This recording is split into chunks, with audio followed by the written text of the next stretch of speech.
नमस्कार दोस्तों। आपने एफसीआई के गोदाम देखे होंगे। बड़े बड़े गोदाम कई शहरों में, दिल्ली में, लखनऊ में, मुंबई के आसपास।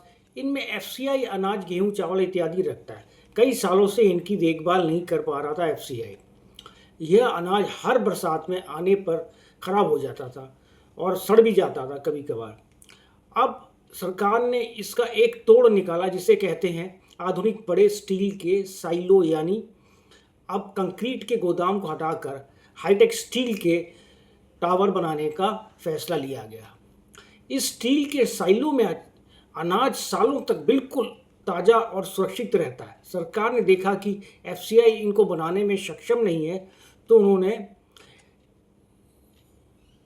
एक प्राइवेट कंपनियों को ठेके देने की सोचा।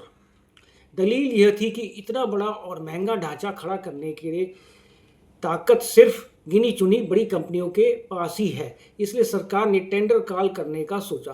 परंतु इसमें एक पेच आ गया। कई छोटी छोटी कंपनियां आई, जिससे सरकार घबरा गई। पहले सरकार के नियम में एक एंटी मोनोपोली, एकाधिकार विरोधी सुरक्षा नियम था। इसका मतलब था कि कोई भी एक अकेली कंपनी बहुत ज़्यादा ठेके नहीं ले सकती थी, ताकि बाजार में किसी का कब्जा ना हो और मुकाबला बने रहे। अचानक ही कुछ दिन पहले सरकार ने इस नियम को हटा दिया। इस एंटी मोनोपोली नियम को हटाने से यह हुआ कि बड़ी बड़ी कंपनियां आई और उन्होंने बिड करी।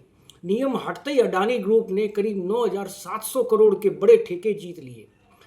अगर पूरे देश के 20,000 करोड़ के इस प्रोजेक्ट को देखें तो सिर्फ दो बड़ी कंपनियों, अडानी और लीप इंडिया, ने मिलकर 80% से ज़्यादा ठेकों पर कब्जा कर लिया।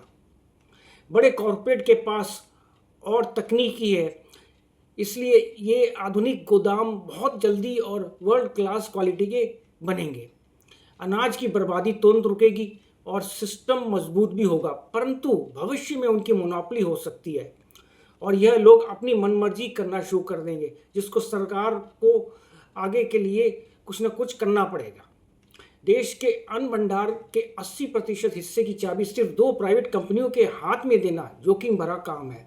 सरकार कहती है कि बड़े काम के लिए बड़े प्लेयर्स चाहिए ताकि अनाज बर्बाद ना हो, पर आलोचकों का मानना है कि देश की फूड सिक्योरिटी सिर्फ दो हाथों में सौंपना खतरनाक हो सकता है। दोस्तों, बस आज के लिए इतना ही। नमस्कार, आपका जैनेंद्र भारती।